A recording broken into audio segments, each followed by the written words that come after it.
Good evening, church. Pastor Paul here, welcoming you to another Midweek Devotion. This week, we're going to be exploring 1 Corinthians chapter 8, verses 1 to 13. So if you want to look that up in your own Bible.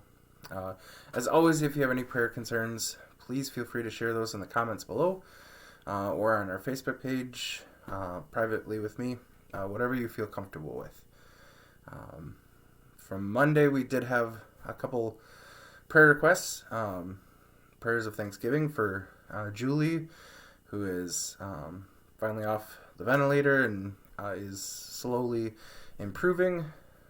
Prayers of thanksgiving for all the prayers for my parents, who are both back to work now.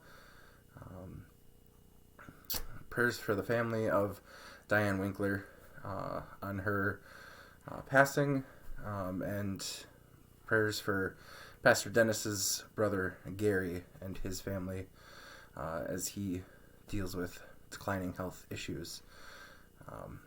So we lift all those people up in our thoughts and our prayers, as well as any other prayer concerns that you have to bring forward as well. Even before we speak them, God knows them in our hearts. So, but it does us good to pray with and be present for one another. So, with that, I invite you to turn to 1 Corinthians chapter 8, verses 1 to 13. Paul writes, "Now concerning food sacrificed to idols, we know that all of us possess knowledge. Knowledge puffs up, but love builds up. Anyone who claims to know something does not yet have the necessary knowledge. But anyone who loves God is known by him. Hence, as to the eating of food offered to idols, we know that no idol in the world really exists, and that there is no God but one. Indeed, even though there may be so-called gods in heaven or on earth, as in fact there are many gods and many lords, yet for us there is one God, the Father, from whom all are all things and for whom we exist, and one Lord, Jesus Christ, through whom are all things, and through whom we exist. It is not everyone, however, who has this knowledge. Since some have become so accustomed to idols until now, they still think of the food they eat as food offered to an idol. And their conscience, being weak, is defiled. Food will not bring us close to God. We are no worse off if we do not eat, and no better off if we do. But take care that this liberty of yours does not somehow become a stumbling block to the weak. For if others see you, who possess knowledge, eating in the temple of an idol, might they not, since their conscience is weak, be encouraged to the point of eating food sacrificed to idols? So by your knowledge, those weak believers for whom Christ died are destroyed. But when you thus sin against members of your family and wound their conscience when it is weak, you sin against Christ. Therefore, if food is a cause of their failing, I will never eat meat, so that I may not cause one of them to fall." Here ends our reading. All right, so a little background on this text. As is often the case, this is Paul's response to some inquiries from the Corinthians, the church in Corinth, as they are dealing with food sacrificed to idols. This was a common practice. All the many gods would often have their own temples, and big festivals would be put on, and food would be offered to these idols, to these gods of regional gods and gods for specific purposes and whatnot.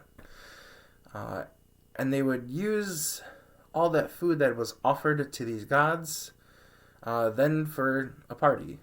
and they would hold a huge feast and invite everyone to join them, to eat in the temple. And so the Corinthians ask Paul, this is okay, right? There's nothing wrong with it, because we're not actually eating a god's food, because these other idols don't really exist. They're not real things, right? So it's not a problem if we eat this food, because it's just food.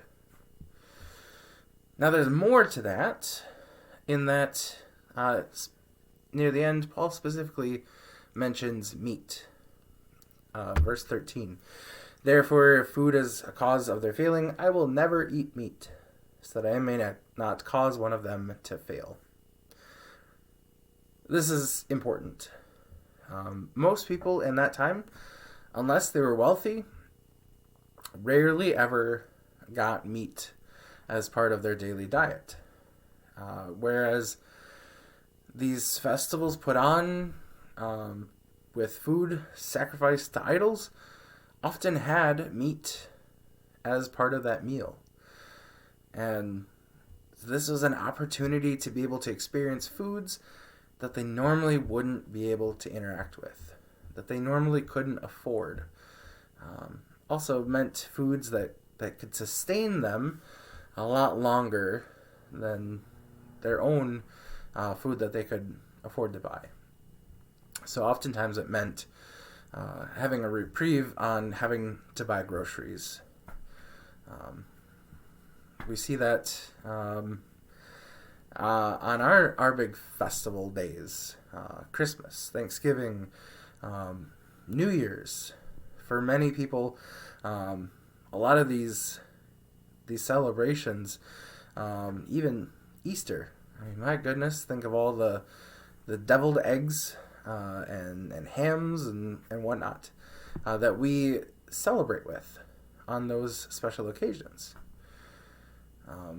My family, New Year's a couple years ago, kind of became the tradition that New Year's meant steak or shrimp, something decadent to celebrate the new year. Opposed to a lot of people of, all right, it's the new year, I'm going to eat salads and all sorts of healthy food. Johnsons aren't so great at that.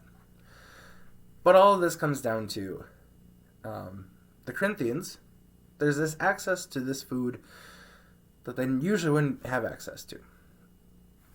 It's okay to eat that, right?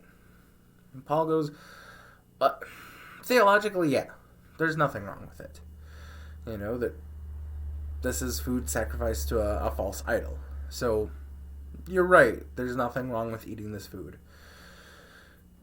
But then he kind of turns it on them, because they use this phrasing of all of us possess knowledge. You know, that we have this secret insider information. So we know that this is okay to eat this and still follow Christ. And Paul's like, nah, usually those people that are saying they have knowledge, not really. We see that in today's world. You know, the people that are like, I'm really, really smart. Might be really smart in one thing, but usually geniuses don't go around saying that they're a genius. Or, you know, even in churches, you know, we know how many people know how to pray. How hard is it to find a volunteer to pray, though? It's always, well, pastor, you're going to pray, right? So this knowledge thing, he's like, I don't know. No, don't use that as a leg up. And even more so, you might have that knowledge that this is totally fine food to eat, that it's being sacrificed for a false idol, doesn't mean anything. But those around you might not have that knowledge yet. They might not have come to that conclusion yet.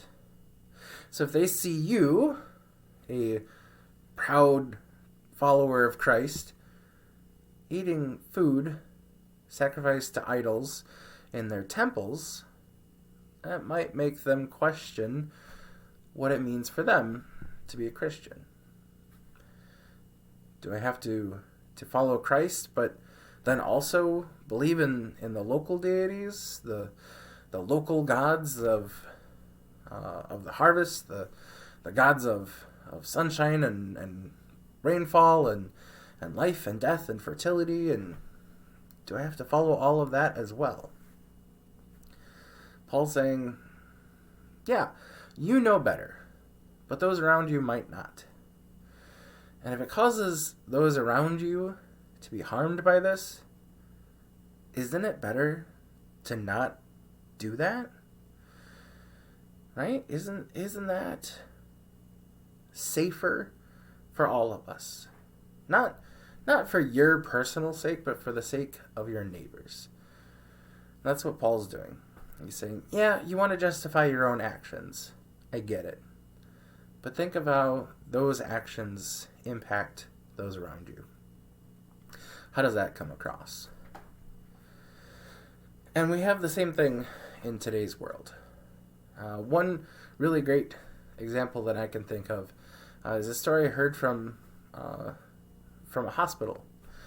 That this hospital had a tradition of always bringing a birthday cake when it was someone's birthday.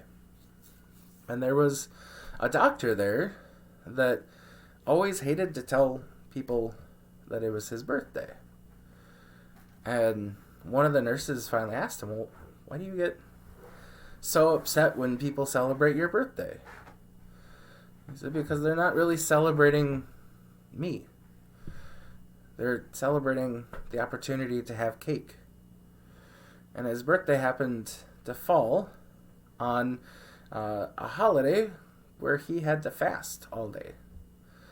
So while all his colleagues were celebrating his birthday with birthday cake, he didn't eat any because his faith dictated that he couldn't participate in that. So this nurse found out about this. And the next year, on his birthday, they had a big celebration.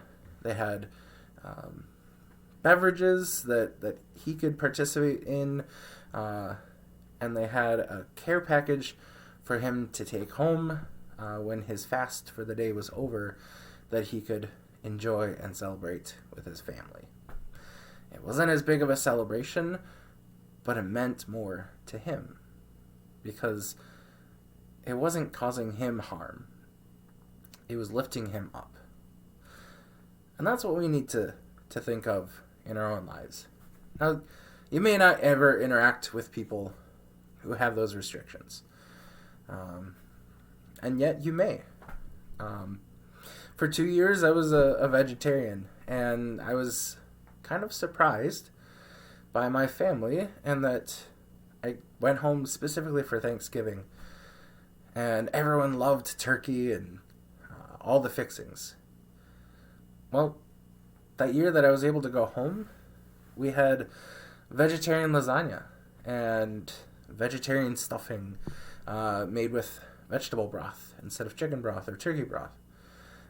We had food that I could eat because they wanted to celebrate in a way that everyone could participate in. That meant so much to me.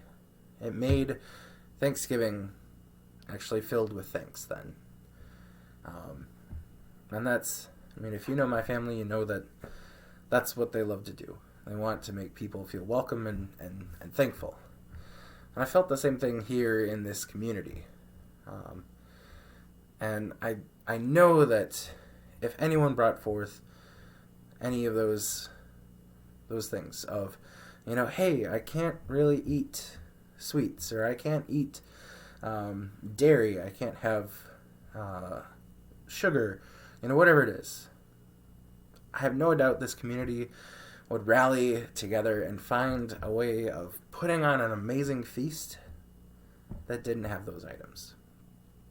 And I hope, more so than just food, that we all keep in mind in our own actions what we put into our mouths and what comes out of our mouths. That what we do is keeping our neighbors in mind. Is this going to help build them up, or will it tear them down? What is best for ourselves, but also for those around us? Blessings to you all, and I hope you have a great evening and enjoy the rest of your week. And I invite you to join me in singing our hymn of the day today. Blessings.